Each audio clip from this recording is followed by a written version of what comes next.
Le rapport de la SIAZ, paru en octobre 2021, a mis en évidence le fait qu'un certain nombre de comportements criminels dans l'Église étaient liés à l'instrumentalisation de la parole de Dieu. On peut relever par exemple quelques extraits du paragraphe 911 du rapport Sauvé, le détournement de la Bible au profit de justifications perverses est partout présent. La liste est longue des formules bibliques détournées.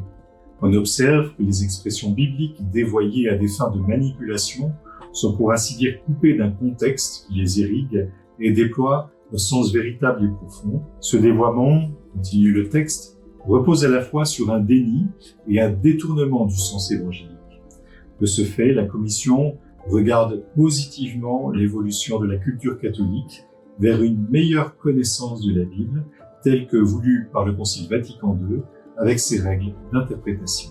Et dans sa recommandation numéro 7, le rapport Sauvé invitait à mettre au jour les expressions bibliques dévoyées à des fins de manipulation et aider à une lecture à la fois critique et spirituelle de la Bible à tous les niveaux de formation.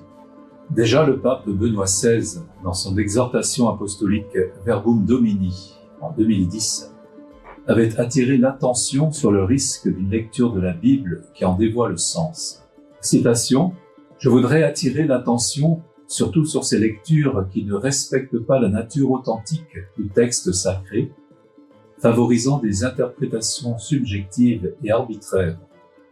En effet, le littéralisme, mis en avant par la lecture fondamentaliste, représente en réalité une trahison, aussi bien du sens littéral que du sens spirituel, en ouvrant la voie à des instrumentalisations de diverses natures, en répandant par exemple des interprétations anti-ecclésiales des Écritures elles-mêmes.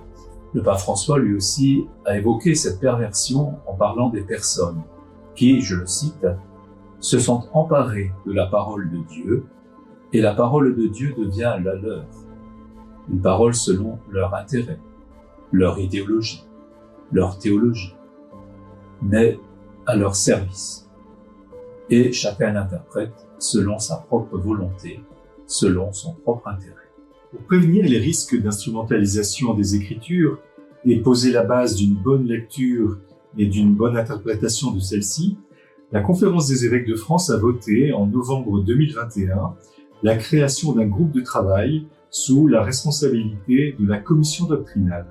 Ce groupe est composé de 2 évêques et de plusieurs exégètes universitaires provenant de différents horizons, laïcs et clercs, hommes et femmes, de différents instituts ou universités catholiques de France.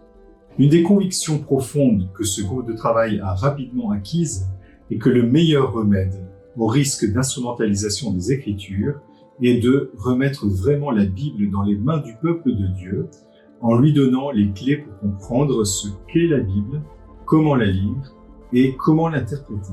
C'est le double objectif du MOOC que nous vous proposons. Une première série de vidéos vous proposera une véritable initiation à la Bible. Qu'est-ce que la Bible ? Comment a-t-elle été écrite ? Comment la lire ? Qu'est-ce qu'un genre littéraire ? Bref, toutes les petites clés dont nous avons besoin pour entrer dans la Bible.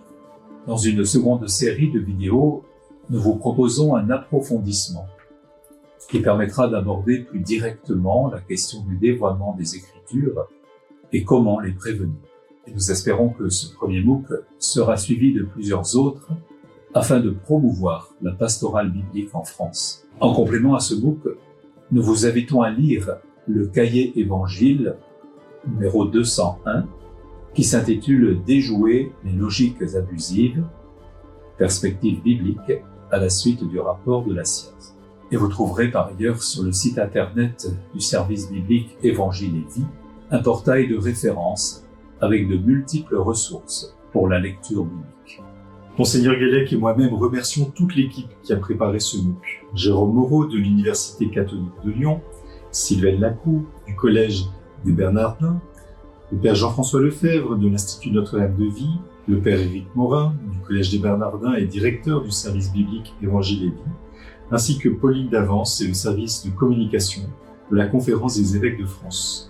Merci à tous pour votre investissement, pour votre engagement, votre service auprès de tous, pour que la Bible soit un trésor accessible au plus grand nombre.